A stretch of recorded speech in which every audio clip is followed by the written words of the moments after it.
Basically, the awareness-based meditation, if I may say, is like really like a paradigm shift Paradigm shift. from Very good. from the That is the right thought-based word. Yeah.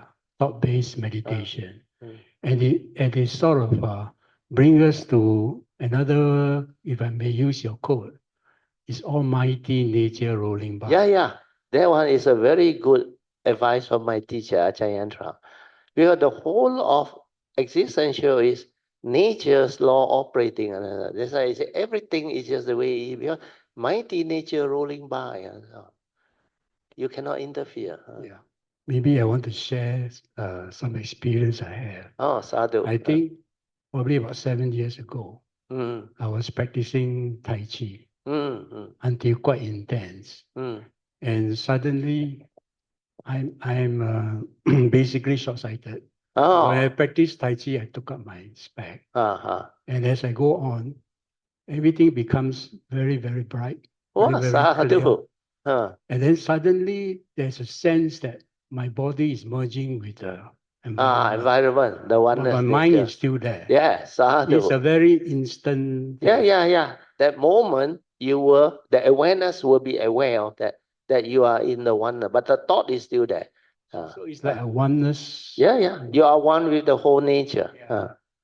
That's why when I hear your teaching about the Mm. four circle, That one you I have start to faith. develop the I have understanding. faith. I have faith. Yeah, And your word sadhu. about mighty nature rolling by, I have faith. It's Sadhu. really nature. Yeah, it's really nature. No need almighty. We have to live with nature. Yeah. That's the main thing. Correct. That word is very powerful. Man and nature must harmonize. You understand? That is what feng shui is all about. If you go against, you will get into trouble.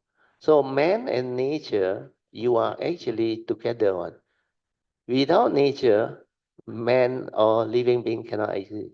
That's why the Zen got a saying, all is one. One is all.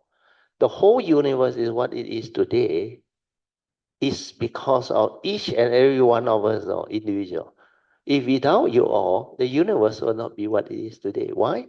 Because each and every one of us has evolved for so many billions and billions or aeons of existence, birth and death, birth and death.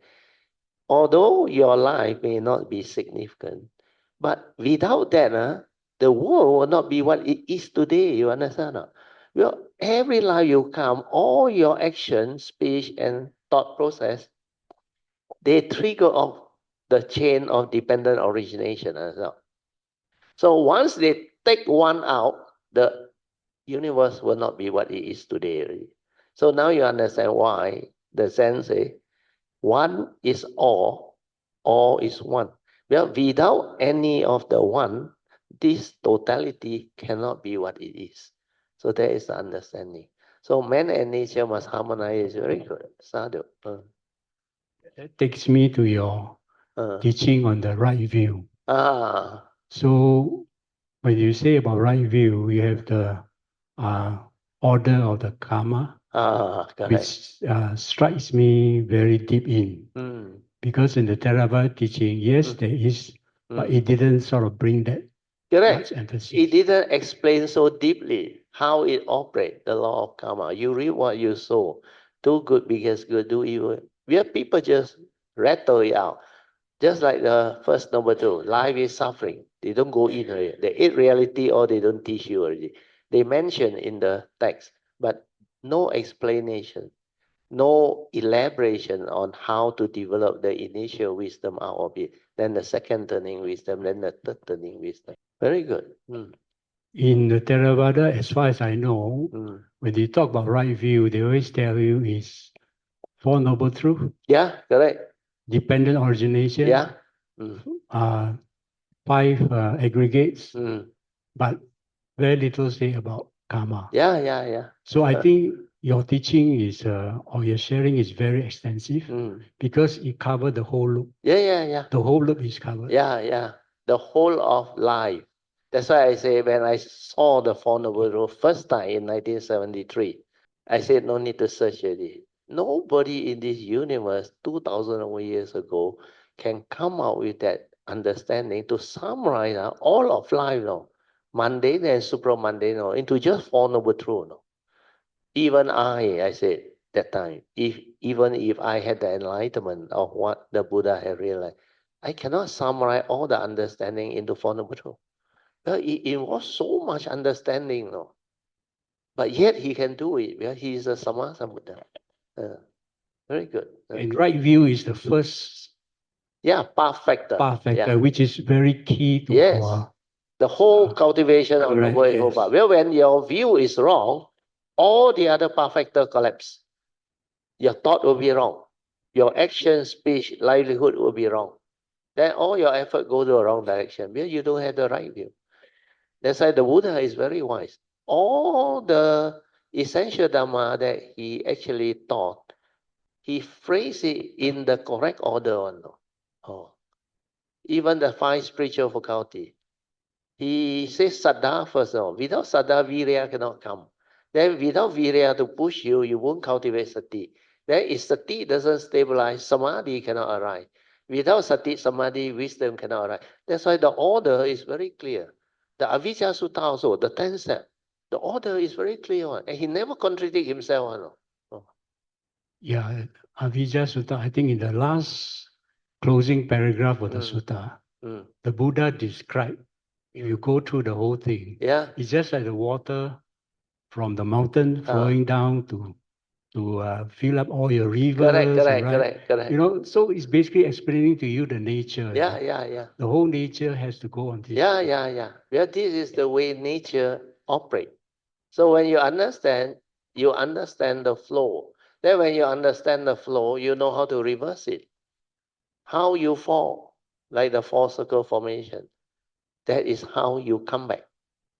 And the coming back is not by a being.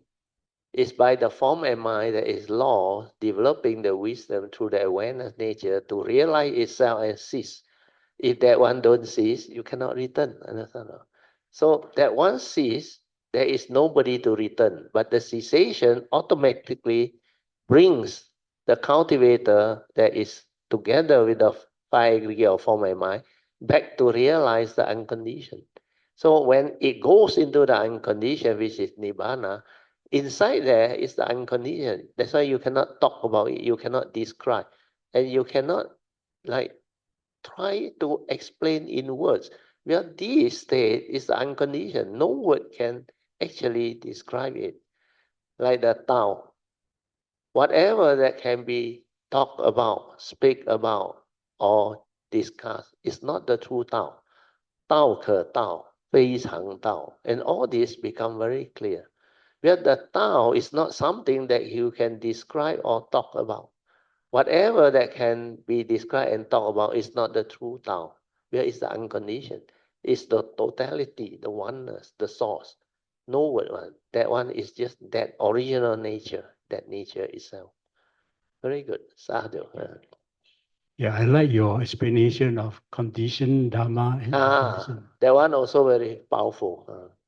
To understand that thing is just the way it is, where reality is, truth is, suchness. That one you must get it in until you understand.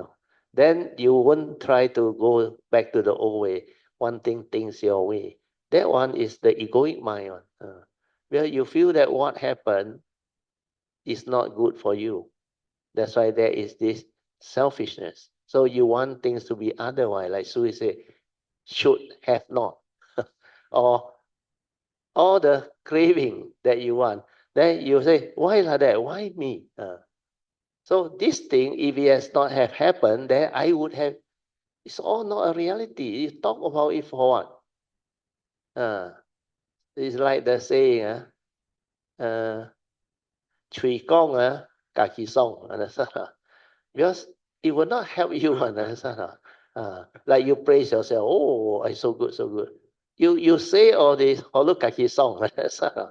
Because that is not the reality. The reality is no need to talk. That thing is that thing.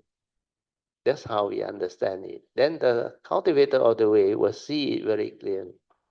Oh, very good. You pick out a lot this time around. The other thing I think, when I say paradigm shift, I just want to share my paradigm shift in the sense that Basically, this awareness-based meditation, you're basically dropping off whatever thoughts you have, and you're going back to your pure mind. Yes. Whereas in the normal thought base, you are trying to cultivate your mundane mind to Correct. supramundane, Correct. which is quite tough. Because the supramundane is beyond thought, beyond mind. So if your instrument is thought, how can you realize it? You understand? It's just like the scientist. If your microscope can only magnify 10 times, whatever that is smaller than that, you cannot see already. Understand? So the Buddha said the Dhamma is akaliko, beyond thought, beyond time. But the instrument you use to approach it is thought, which is limited. And how can you use thought to try to realize a state of understanding that is beyond thought? Impossible. Understand? That's why I said thought-based, doom. That's why to achieve that through to arhatship, I think is very difficult. Yeah, but when you understand it very easy, like Cindy, when he heard the teaching, there is two minds. One is the true mind, and the other one is the dependent orienting mundane mind, thinking mind. She straight away awakened. I mean, if you go on to the thought base, it lead you to Holland. You cannot come back because you analyze, keep on analyzing. Then coming out with justification, reasoning. And thought divide you cannot see. Thought egoic you cannot see. Thought is limited, you cannot see. So because of that, without mindfulness, you are like blind.